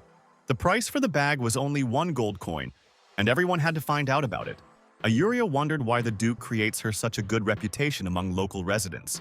The young man calmly explained that he himself has no grain, and he could not sell anything. The young lady was shocked. She noted that her own reserves are also extremely limited. Does the Duke really want her to give everything that was intended for her people to survive in winter? By decisively saying that she was not ready to do this, the girl emphasized that the elves do not need money, they need grain. Selena laughed, calling the Holy Sister of a naive. In her place, she would obey the Lord and immediately sold the grain. Every minute of delay meant a loss of money. Ryan Edgar insisted that the Holy Virgin acts as he said, very soon there will be more reserves. Then, the Duke turned to Selena, emphasizing that he was counting on her and the Guild of Magicians to seal the city. The girl assured that she would fulfill the assignment and would not allow anyone to escape. Edgar nodded with satisfaction. It was time to force greedy merchants to pay in bills.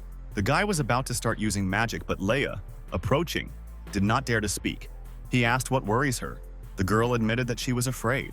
If merchants can hold out for several days and all church grain will be sold out, the plan can fail. Edgar explained that there are two types of strategies, hidden and open. In the case of an open plan, it is already impossible to retreat. The merchants are too greedy to stay. Upon learning of the fall in prices, they will be as a young and start selling reserves. For them, delay meant death. So playing on greed was the best solution. The news instantly excited the merchants and really forced them to act.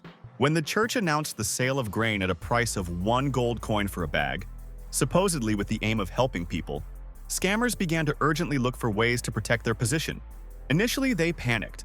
Because they completely forgot about the church, they bought their grain 2 gold by the bag, but decided that so far you should not worry. There would be enough church reserves for only a few days. August Klein immediately ordered to go to church and buy as much grain as possible. Thus, it was possible to protect your position and maintain a stable position. Meanwhile, a crowd of people gathered near the church who pushed and tried to buy as much grain as possible. Ayuria called on local residents to observe calmness and not to create chaos, assuring that there were enough reserves to everyone. She explained that the Pope sent 10,000 bags, knowing about the suffering of people. Despite her words, panic among the inhabitants grew. People were in a hurry to get grain, fearing that it would end soon. The girl continued to try to calm the crowd, again calling for order. Suddenly, a man approached the audience and announced that everyone could calm down. He said that he brought the first batch of grain sent by Pope, and that even larger deliveries would arrive tomorrow. Ayuria nodded, admitting that this was good news, but in her thoughts, she asked Edgar not to bring the situation to the limit. She did not know what to say if the Pope really recognized everything. In the crowd, joyful exclamations were heard. People were happy that they were saved and that now everyone could get grain. The merchants, on the contrary, panic. Their business was destroyed by the church in a matter of moments. Each bag cost them in 60 silver coins, to which transportation costs that reached 10 coins were added. The sale became an urgent necessity. The expectation only increased losses.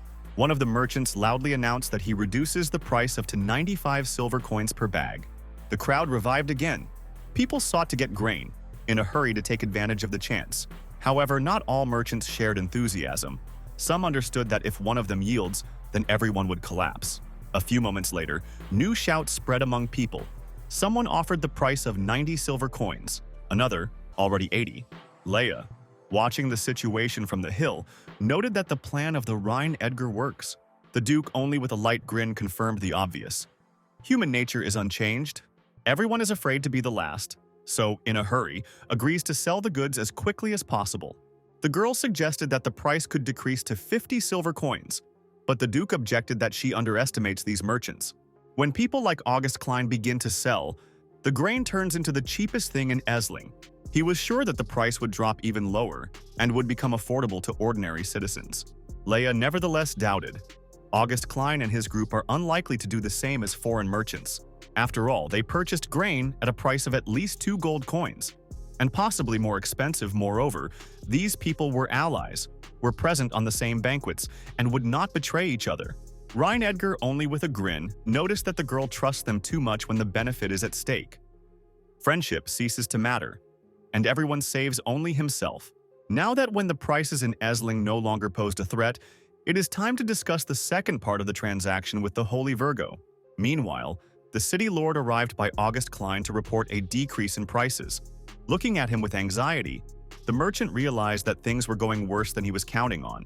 But Elderic said that according to the latest information, the grain has already fallen in the price of up to 75 silver coins by the bag. Roland did not believe what he heard and reminded that it was they who control the entire supply of grain in Ashling, and asked where the strangers were selling from.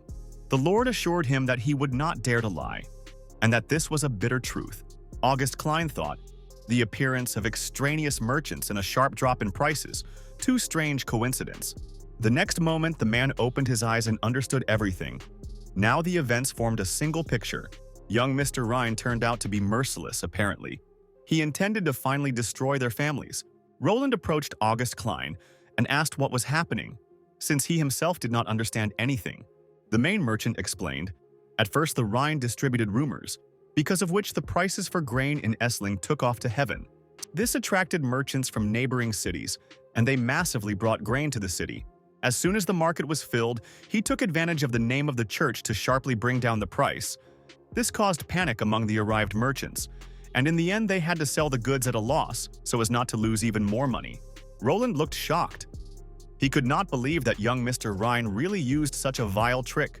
August Klein, nevertheless, said that he has another plan that will help to return his position. The merchants were impatiently asked to tell what he came up with. August explained that grain reserves in Essling would be enough for several months. If you hold it and wait for people to fall into despair again, it will be possible to sell the goods at a high price. If you unite and refuse sales today, you can return the invested money. The main thing in this matter, restraint and concentration. None of the 4 merchants should sell grain. Roland admitted that the plan sounds reasonably and hurried home, intending to lock his warehouses. But in fact, he was scared. One thought was spinning in his head. It was urgent to sell until it was too late. The rest of the merchants noticed his rush and thought, if he abandons them, then everyone will remain for himself soon. And they, referring to the need to give orders, hastened to leave. The city's lord turned to August Klein, promising that he would order his people to monitor reserves and not sell a gram of grain. But Klein only grinned evil, kicked out an unreasonable noble foot, and barked that he did not understand the essence of trade if they refused to sell, while others would drop the price, which then, therefore, he announced that it was urgent to sell all the grain, while there is still an opportunity. Meanwhile, Rhine Edgar conducted a conversation with Ayuria, pointing to the mountains of grain. He asked if he would have enough to survive the winter. The girl noted in surprise that the more grain is sold, the more it becomes. Rhine smiled and explained that this is because they sell at the peak of prices and buy on a fall. Such a strategy can bring tens of thousands of gold. At that moment, Lillian Aldra burst into the courtyard with excitement. She said that prices collapsed again. Now 3 bags could be bought for only 1 gold coin. The Duke turned to Ayuria and recalled that this was exactly what he predicted. When the Holy Virgin did not believe him, now that the grain was no longer a problem, the guy suggested that the elf was ready to discuss their next deal. The girl carefully asked what business was talking about and how her people could be useful. Rhine held out his hand and said with a smile that he was ready to draw up any deal. Ayuria thought about, not understanding what he was driving at. The guy explained that they can satisfy any needs of elves, from grain to land. Everything that the elven people will be needed can become the subject of the contract.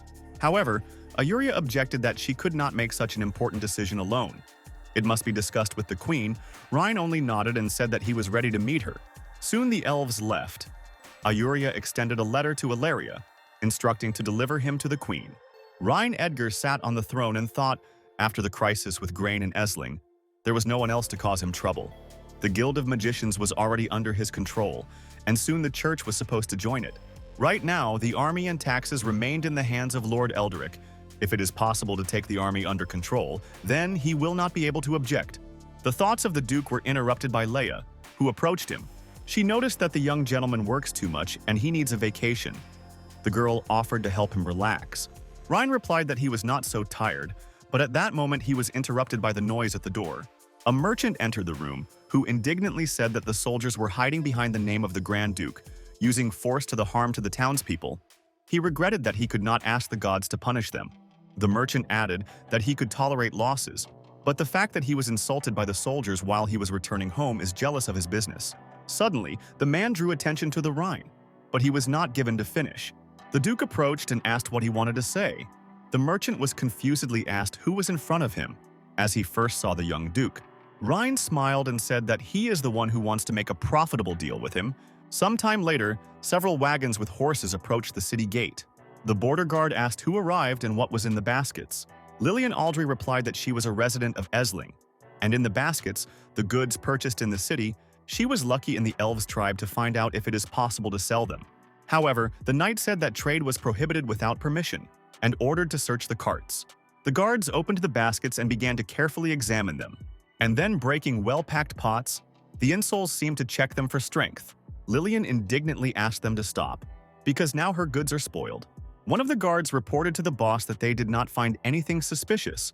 However, the chief said that in this case they have the right to take a fee and demanded its immediate payment. Lillian indignantly asked if they really expect to get a fee after all her things broke. But the guard was unshakable. Either she pays or leaves. The girl was going to object because she considered it unfair. But suddenly, a familiar voice was heard, saying that it should be paid according to the established rules. Having gritted her teeth, Lillian handed the money to arrogant guards. However, the border guard said that young Mr. Rein raised the fee to 5 silver coins. This news angered the girl. Her goods cost only 3 silver ones, and 5 demanded from her. She fiercely thought how these guards dare to hide behind the name of the older brother of the Rhine to deceive people. He never ordered to increase the fee when his plan was completed. He would definitely deal with everyone. But so far, there was no choice but to give money. The boss ordered the guard to miss her, and he immediately complied with the order. The carriage, swaying measuredly, continued her path further through the green forests and villages. Meanwhile, the Rhine, taking advantage of the fact that the merchant did not know him, noticed that the Duke was outrageous. Once increases the fee. However, a man with anger replied that one should not say this about the young master, the savior of Ashling. Rhine thought that he was a strange merchant. The soldier clearly said that it was the order of the master, but the accusation sounded only to the soldier, and not the Duke himself. The merchant with burning eyes said that the young man apparently not local. If he did not know how the Rhine used a brilliant plan to reduce grain prices and help people, although he himself lost a lot of money because of this, for the first time in his life he saw a ruler who cares so much about the people. If the merchant someday has a chance to meet with a young master, he will be happy to serve him. Rhine noticed that along the way he heard rumors about the youngest son of the Grand Duke. Allegedly, he killed people at a banquet and forced the townspeople to dig in some project. The merchant suggested that we are talking about the Elven family, but they deserved such an appeal. He stated that everyone in the district knows this family. They are insidious and dangerous. Many believe that they put together a condition at the casino, but this is not so. Rhine Edgar asked the merchant with curiosity what he knew about the Eldrin's family. The man fell silent for a moment, looked warily around, and then with obvious caution said that their real occupation was human trafficking. This news struck Rhine Edgar, and he involuntarily thought about how they dared to take labor when there were not enough people. In his thoughts, the need to take control of the border guards was increasingly affirmed. Otherwise, the situation could get out of control and become vulnerability for other states. Meanwhile, the wagon stopped again. The guards demanded a fee. Lillian Aldry was indignant because they had already paid when leaving Ashling. However, the guard explained that the previous collection concerned only the city, and on the border it is required to make another payment. The girl flared up with anger, as there were no such rules before. The guard, not paying attention to her indignation, offered to leave if she does not want to pay. Lillian, clenching his fists from irritation, nevertheless clarified the amount of the fee. The guard with a slight smile called the price that supposed 1 gold coin. Understanding the whole injustice of the situation, Lillian did not hold back emotions and began to loudly express dissatisfaction. However, Rhine Edgar again ordered to just pay and not argue in vain. This answer seems to have encouraged the guard. He suddenly showed interest in the fellow travelers of the girl. The border guard ordered everyone to immediately get out of the carriage, since all travelers should be examined. Rhine Edgar calmly left the carriage, slowly, making it clear that he was ready to show everything that would be needed. The Duke, as well as Leia, did not express objections and only watched the guard with barely noticeable condescension. Meanwhile, the guard on his face reflected surprise. He clearly did not expect to see these people in the carriage. He angrily stated that Tristy was completely deprived of his conscience. He dared to come here. Rhine Edgar turned to a man and asked what all this means. Did they really know? Trist explained that these people were once bandits from the neighboring mountains. Later, one of them established contact with the Elven family and began to be responsible for the supply of people. So now he occupies this place. The knight recalled that the last time Tristius left the city, he did not pay a fee for which he was strictly reported. The next moment, the guy swung and hit the man, saying that if he did not return the money today, he would not go anywhere. Tristy, grabbing the flaming cheek, took out the same amount that he was ordered to pay. However, the guy had already kept his weapons in readiness and noticed that the money was not needed at that moment. But this does not mean that the need was absent now. If someone else was in the place of 300, he would have been missed without 5 gold. But since he was still here and without coins, he will not be able to drive. Rhine Edgar intervened in the conversation, surprisingly noting that such a duties seemed to be excessive, as then the fare for Ashling could be so low. The knight looked at the Duke in surprise, wondering who was in front of him because he had not met this guy before. But the next moment, his eyes opened widely in surprise and delight. The guy noticed Leia and could not believe that there was such a beautiful girl in Ashling. Threest, meanwhile, said that if 5 more gold are needed, he would give them right now, but asked not to complicate his life to his companions, who were his trading partners. The knight grabbed a bag of money, and with a grin noticed that this should be expected from an honest old friend. The next moment, the guy threw a bag of his partner. But all this time he did not take his gaze with Leia. The young man approached the girl and asked where such a beauty lives. While holding out his hands to her, Edgar instantly blocked his path, blocking any movement. The Duke coldly stated that initially he only wanted to find out if these people were able to become free labor. But now it became clear that there was no hope. The knight, with rage in his voice, said that this guy crawls death and himself entered into serious troubles. Everything happened in a matter of seconds. Leia rapidly hit the insolent. She looked fierce and angry. Her gaze clearly said that everyone would get what he deserved. The knights in fear looked at the defeated comrade, unable to believe in what was happening. Edgar calmly noted that you can kill everyone who will resist, so that their escort could take a convenient position here. The young lady worshipped with reverence and assured that she would do everything in the best way. However, the knights had already rushed in a panic, shouting that there were killers. They fled, begging for help and salvation. But Leia was not going to let them go. She purposefully pursued the fugitives. The girl caught up with one of them, forcing him to scream in a panic. The next moment, dozens of soldiers fell under the sharp blade of her dagger. Leia ruthlessly dealt with all the knights who did not show proper respect. Meanwhile, Edgar carefully studied the table. These people were clearly soldiers. The difference in numbers is too great. Once the father said that Ashling, the territory of the warning country, therefore, caution should be observed so as not to provoke a conflict between states. The guy thought he was lucky to find this problem in time. Otherwise, if the conflict with the Empire broke out, the defeat would be inevitable. Meanwhile, Leia approached the soldiers trembling with fear, who looked at her with horror. Their fate was already a foregone conclusion. The girl cooked weapons and was preparing to strike. Suddenly, there was a loud voice, saying that he would not allow problems on the Ashling border. The soldiers turned around and sighed in relief. General Caesar arrived. This meant that they were saved. The man sternly looked around all those present, while the knights begged him to intervene and protect them. Edgar carefully looked at the general.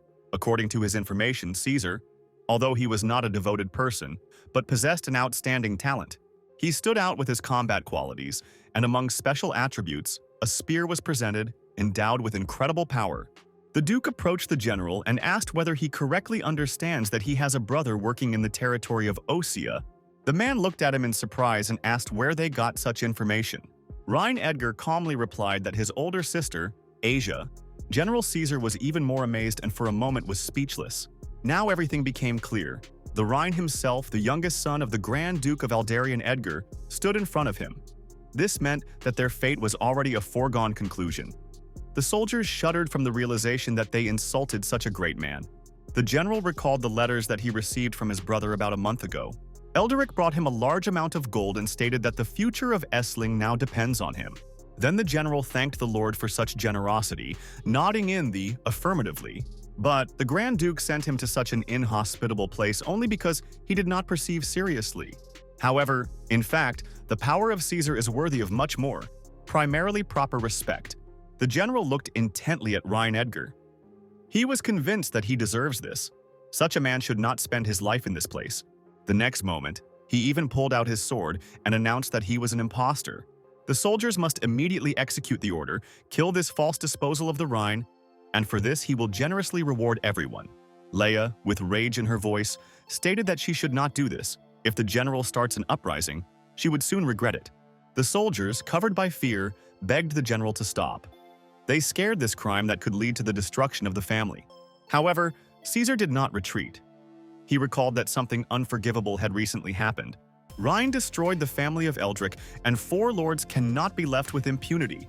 The western part of the Caradorial Empire has been accumulating its power for years. If you take the Rhine's head to the Empire Orvis in the north, it will be possible to at least live a happy life of a petty nobility for a reward.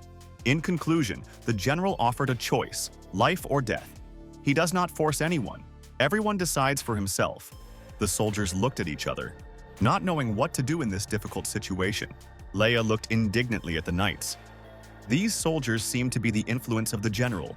The soldiers did not dare to disobey the general and were ready to fulfill any of his orders. Screams were heard throughout the district. Warriors confirmed their loyalty to Caesar. The general gave Rein the opportunity to say the last words before death. The young duke remained calm.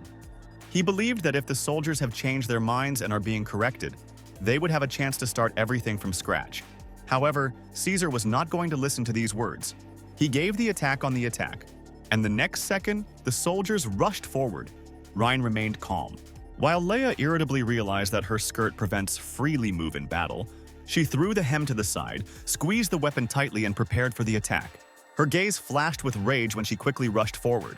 The first enemy received a powerful blow and flew to the side. At that moment, the girl noticed a spear pointed on her. One of the soldiers tried to get to her, but she easily reflected his attack. Bracing the knife in her hands, Leia prepared for further battle. The young lady dealt another blow, neutralizing the next attacker. Suddenly, her attention was attracted by the threat hanging over the Rhine. One of the soldiers tried to attack him. Without losing a second, the girl deftly threw the knife in his direction. The blade flashed through the air, and after a moment, the warrior cried out from the injury. Rein realized that the situation remained critical. He again made it clear to the general that he should recognize the defeat. Caesar remained unshakable. In a rage, he announced a reward for the murder of the duke, promising 1,000 gold coins. The soldiers rushed forward with even greater greed and the desire of profit. Everyone was the first to get the promised gold, screaming and pushing each other. However, any attempts were suppressed by Leia, who continued to fight, not thinking of giving up. Another enemy received a blow and collapsed to the ground. From the whole scale, the young lady applied the next attack, giving the enemy under the breath. Then she straightened up instantly and delivered a powerful blow with his fist, followed by a new blow, this time with a knee. The enemy could not resist and flew to the side. The groans of the wounded were heard in the district. But the battle did not stop. General Caesar began to panic. He turned to the magician and demanded that the order immediately. The wizard nodded, raised his hands, and in the air, a sparkling magical sphere began to form in front of him. The magician used the ice arrows, and dozens of ice shells rushing forward flashed in the air. Leia easily reflected them. Deftly waving his feet in different directions, arrows flew off. However, she suddenly felt that something was going wrong. The girl did not expect like that. Frost shot her legs, and the next moment she realized that she could no longer move. General Caesar quickly assessed the situation and called the soldier and ordered them to act on command. Now that the girl is immobilized, it would not be difficult to kill the Rhine. The warriors, with all their feet with a loud cry, rushed into the attack, overtaking each other. Rhine Edgar threw a hammer into the air, hoping that Leia will be able to use it. The girl very quickly caught the weapon, instantly thought out in her head of her subsequent actions. The young lady without hesitation broke the ice, which fettered her legs. She made a powerful jump, and intricate green figures flashed under her feet. Rhine realized that the time had come to experience the power of the device, and threw down the battery. Powerful electric discharges immediately parted on the ground. The next second, many knights were under their influence. They tried to evade, but lightning overtook them. The screams of horror spread across the battle. Rhine watched what was happening with satisfaction. The ceramics of the device broke, and the discharges subsided. The soldiers looked at it in amazement, trying to understand what happened. Was it really the magic of thunder? The Duke, with light irony, thought that it would be nice to shoot this moment in the video. Such a spectacle could serve as a good reminder of the safety rules when working with electricity. General Caesar, seeing the indecision of his warriors, in irritation asked why they were standing and did not continue the attack. One of the knights, overcoming fear, explained that Rhine used the forbidden magic, and any approach to him threatens death. Caesar did not tolerate such excuses. In the next second, he struck a crushing blow to a cowardly soldier. He reminded the others with a cold, in a threat that anyone who opposed his order would be killed. He again ordered to advance, confident that one person was not able to destroy everyone. One of the knights, hesitating, stepped forward. He wanted to obey the order but was afraid.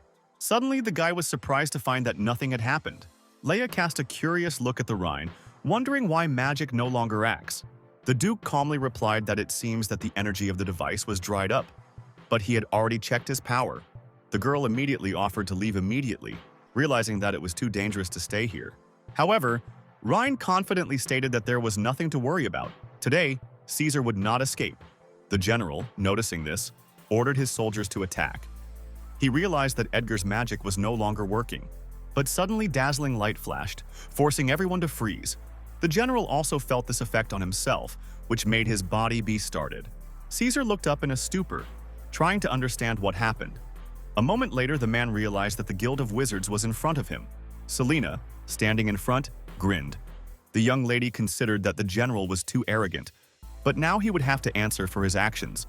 The girl turned to the Rhine, clarifying whether she arrived in time. The young duke nodded, saying that the charge of the device had just ended. The sorceress revived and asked with interest what the effect of its use was. Rhine only grinned and promised to tell everything after Caesar and his accomplices were arrested. Selena nodded without hesitation and began to materialize magical impulses. Immediately, the girl created magic flashes that sparkled brightly. The Wizard Guild received an order: help Rhine and crush the conspirators. The next moment, new electric discharges flashed around them, who rushed towards the soldiers, who realized their powerlessness. The guys tried to beg for mercy. Their desperate voices merged into a single choir, filled with fear and prayers about condescension, and swore that from now on they would never dare to oppose the Duke and are ready to implicitly obey his will if they allow them to save lives. However, General Caesar remained unshakable and, not paying attention to the fear and despair of his people, categorically stated that even if his fate was predetermined and he was doomed to defeat, he would not allow the Duke to leave this battle the winner. Dexterously evading the attacks of wizards, the general quickly moved across the battlefield, demonstrating excellent possession of his body. He easily pushed away from the ground, making sharp jerks to the sides. And every moment he approached his victim, in one of these jerks, the general made a decisive leap, having become a deadline for a deadly blow, intending to end the Rhine Edgar with one exact movement. However, his intentions were interrupted at the very last moment. Leia stood on the path, who at an incredible speed reacted to the threat and, using all her strength, blocked the attack. In her gaze, an unshakable determination was read, and each muscle of her body was tense in the struggle, reflecting all the ferocity of this clash. Caesar felt his rage flashed with renewed vigor when he realized that this girl dared to stand in his way. His thoughts rushed in chaos, filled with irritation and anger, but Leia did not give him time to think and immediately swung again. Caesar's eyes opened when the bastard watched the exact movements of the enemy. There was not a drop of doubt in her attacks, and, taking advantage of the confusion of the enemy, the girl struck a powerful blow that sent the general to fly. Caesar's body hit the wall with force. Clubs of dust rose around. After landing, the general went limp and for some time ceased to show signs of life. Leia carefully watched him. Her gaze was full of contempt and aversion to a man who so cruelly treated his subordinates and without hesitation sacrificed them with his lives for his own benefit. Meanwhile, Rhine Edgar went deeper into the study of records found at the enemy headquarters. The guy carefully read in every line, gradually restoring in the mind the full picture of what was happening. A few moments passed before the general came to his senses. A few seconds later, Rhine raised his eyes and calmly asked if his enemy was in order. With difficulty opening his eyes, the general looked at the Duke. Their eyes met. He could not understand how Rhine recognized the truth that he tried to hide for so long and carefully. Rhine, not showing a drop of surprise, answered as if he had long expected this conversation. He did not need to explain anything, because he had long known about Eldric's treacherous intentions. He simply waited for the right moment to deliver a crushing blow and complete what he had begun. The general, with despair, asked a new question, trying to find at least some clue for salvation, and wanted to understand what the Duke was going to do with Eldric, because the evidence of his crimes was too insignificant so that they could cause his fall. However, the Rhine's answer did not justify hopes. The Duke made it clear that the information received does not threaten anyone directly, but now he has knowledge that he can play in his hand in the future and help completely change the Ashling. The general suddenly burst into a hysterical laugh, which was sinister against the backdrop of the destroyed battlefield, and stated that Lord Eldric has absolute power because he controls all the vital resources of the nobility, and none of the aristocrats would dare to disobey his orders. But the Rhine, not showing the slightest signs of excitement, only calmly noticed that while people are alive, they are called a nobility. But when they die, they become only corpses. He slowly rose and took a few steps forward, reducing the distance between himself and the general, who, watching his approach, was horrified to realize that he had only two exits from this situation. The first path led him to inevitable death if he decides to follow the same course, which brought him to the current position. The second option assumed humility and submission to Rhine Edgar, which guaranteed his life, albeit under an alien power. The Duke with cold calm asked which of these paths the general considers more reasonable and did not leave him time for thought. Then the Rhine, relying on previously made calculations, noted that based on the available data, the Grand Duke Soren in any case would send troops on a hike this year. Awareness of this fact made him focus on current tasks. He came to the conclusion that the city wall requires urgent repairs. Otherwise, at the beginning of hostilities, it will not withstand the enemy's onslaught and collapse, condemning the defenders into the inevitable defeat. Having launched a map in front of himself, the Rhine carefully studied it. Wondering the strategic points, he had to ensure the protection of western territories and pay attention to the eastern lands under the control of his sister. But the great threat remained the Grand Duke Soren, who concentrated his power in the north. The Rain's thoughts were interrupted by Leia, who came up with a report on the current situation and suggested temporarily transferring the guards to provide primary protection and to give each of them 100 gold coins, after which the rest had to be sent back to Ashling. After a moment, Selena joined them, seeing her approach. The Duke slightly raised his hand in greeting. Then, he expressed gratitude to the Magic Guild for the work done, noting how significant their contribution to this difficult period was. The girl only calmly replied that for her, this work was not particularly difficult. But she had questions regarding the principle of discharge of the battery. But the lady was interested in why even those who did not possess magical abilities could use this device. Rhine, with a slight smile, assured her that he would explain everything on the way back, since this issue requires a detailed analysis and cannot be considered in a few words. Selena was about to say something else, but a sudden noise made her sharply silence. Soon, the worried Malcolm hastily approached them. Already from afar, he shouted loudly that the situation has sharply worsened, and now they were faced with a new problem. The girl, feeling growing anxiety, asked what exactly the danger is. The magician, barely catching his breath, said the alarming news. The ruler of the city, Lord Elderic, seized power and raised the uprising. This news caused real shock among Selena, and fear was reflected in her eyes. However, unlike her, Rhine Edgar perceived what happened with cold calm. He realized that the patience of his enemy was exhausted, and this could play into his hands. Selena expressed anxiety about the fact that now in Ashling there was simply no one to play the role of an internal agent. All magicians were withdrawn from the guild to suppress the border guards, and now they have no reserves for hidden operations. But Rhine assured her that there was nothing to worry about. Everything is under control.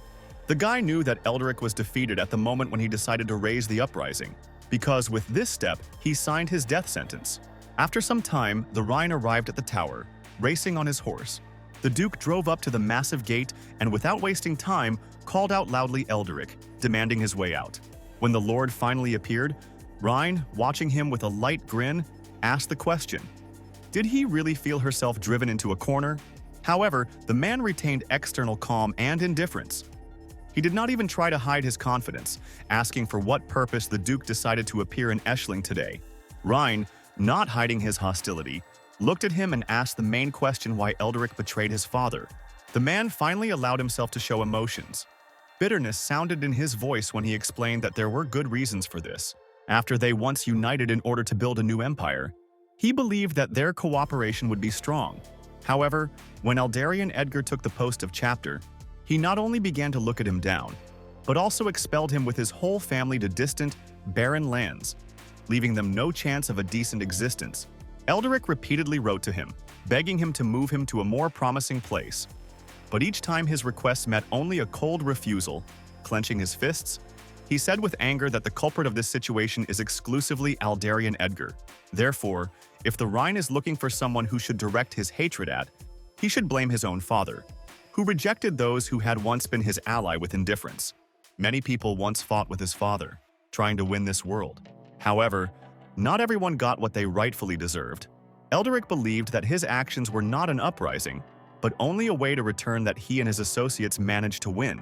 Rhine Edgar, after listening to his words, did not see a significant foundation in them. Everything that was happening seemed to him only a boring conversation about personal interests that did not make sense to continue. Having decided to get down to business, the guy gave the enemy the only chance. Either he will immediately leave the city and its surroundings, or after 3 days, Ashling will fall under the onslaught of his army. In this case, the enemies will not remain anyone who can be blamed for cruelty. However, Elderic's troops only laughed in response, confident in their invulnerability. In their opinion, it was impossible to take Ashling in 3 days. Elderic also suggested that the Duke is afraid to proceed to decisive action, so it is limited only to threats. After that, he proposed to conclude a bet if, of course, the young Duke is not a coward. Rein indulgently asked what kind of dispute we are talking about. Elderic announced his conditions. If the city remains in 3 days, Rein Edgar dutifully recognizes his power and will allow the city to rule. Otherwise, the Duke will be able to dispose of the city as he considers necessary. The man laughed gloatingly because he was sure that he would win this bet. His eyes flashed with unkind fire, and the bastard persistently asked whether the Duke agreed to do so. Leah and Selena opposed such a decision, insisting on the need for an immediate beginning of attack. Leah had already transmitted the message to the command of the uprising, and soon the Duke will send troops to suppress the rebels. The conclusion of such a bet seemed to her too risky. However, Elderic continued to provoke the Rein, trying to put him a coward. As a result, Rein Edgar accepted the call, hoping that the enemy would fulfill his obligations if he was defeated in 3 days. Elderic, satisfied with this outcome, announced the transaction to all witnesses. Before leaving, he announced another important news. The army of the Empire Orvis already learned about the uprising, but will reach the border fortress no earlier than 10 days later. This meant that the Rein risked being captured if he did not succeed in the established time limits. Elderic said this with a grin, confident in his victory. Rein Edgar was in a spacious tent, surrounded by knights, ready to attack. On the table in front of him lay cards and reports with which he worked, developing a strategy. Selena said that despite the visible damage, the walls of Ashling were still a serious obstacle. They could not break through the usual methods. One of the soldiers suggested sending Rein south to avoid an unnecessary risk, and then, when the army of the Great Duke is being baked, to attack Ashling. However, Rein himself was sure that after 3 days the walls of the city would fall, and did not make sense to change plans. Now he was more disturbed by the army of Orvis, which sooner or later could intervene in the course of events. He specified with Leia whether firewood and hay were prepared enough. The girl replied that all the necessary materials were collected, and also a lake was found nearby, which could be useful for a further plan. Rein Edgar instructed Selena to organize the use of ice magic to freeze water. This was supposed to significantly lower her temperature and play a key role in the upcoming attack. The sorceress doubted that it really helps to break through the walls of Ashling. The young man confidently stated that yes, the wall would be just 3 days and then guaranteed to fall. Soon, the guy with the army of soldiers approached the massive wall of the enclosing Ashling. The young hero resolutely shouted that it was time to prepare and start the attack. The warriors quickly rushed forward toward a stone wall, but the next moment, sharp arrows flew to the army. The fighters defended themselves in a shield. Elderic was surprised to note that the attackers came without weapons, only with firewood. Why did they fire firewood? But the very next moment he froze in amazement. People simply threw firewood and avoided them. Elderic asked what was happening. Did the guards who defended the city really assume this? One of the soldiers admitted that he had never seen such a strategy. Perhaps the attackers are going to set fire to the city wall. Elderic cut off that it was impossible to set fire to the stones absurdly, and enraged the Lord attacked the unfortunate soldier with his fists. The soldier only shrugged. He could not come up with another explanation. Elderic could not believe it. They were going to make fire on a stone. Meanwhile, the enemy army set fire to a fire, which immediately covered firewood. The Lord grinned contemptuously. If this young master does not understand such elementary things, he is just a fool. One of the soldiers proposed to extinguish the fire with magic, or at least shoot firewood with arrows. However, Elderic objected. The magicians whom they brought from the Empire service should not be used until a critical moment. It is impossible to spend magical energy on such trifles. The same applies to arrows. The Lord refused to believe that this crazy idea of the Rein would really be successful. Therefore, Elderic did not worry at all, and felt that the situation is under control. Meanwhile, the fire flared up everything.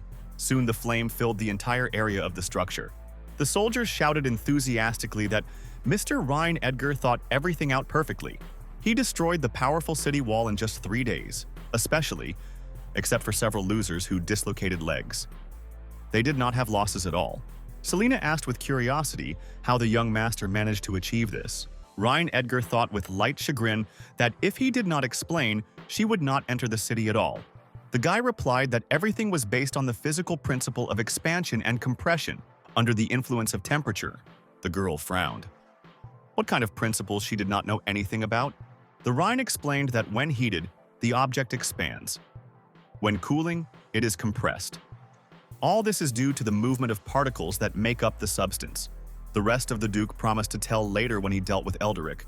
Soon the guy arrived at the destroyed wall with his army, and suddenly in ruins, the young hero heard weak requests for help. The young man, seeing this man, suspected that he was trying to deceive him. The man raised his head and looked at Rhine Edgar with a prayer. He claimed that he was deceived by Elderic, but later obeyed the Duke. Other men said that they wanted to grab Elderic and atone for his crimes, but he suddenly went against Rhine Edgar. The young man only noted that he gave them 2 chances, but they did not use them.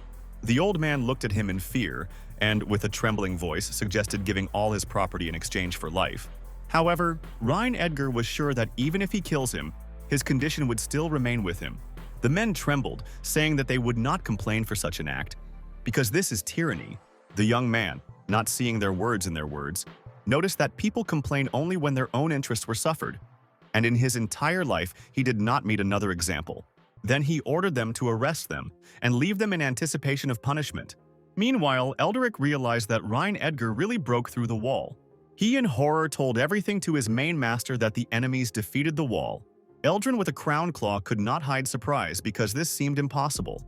The city lord explained that the wall was burning for several days, then it was doused with water and collapsed. But it was difficult to accept this fact.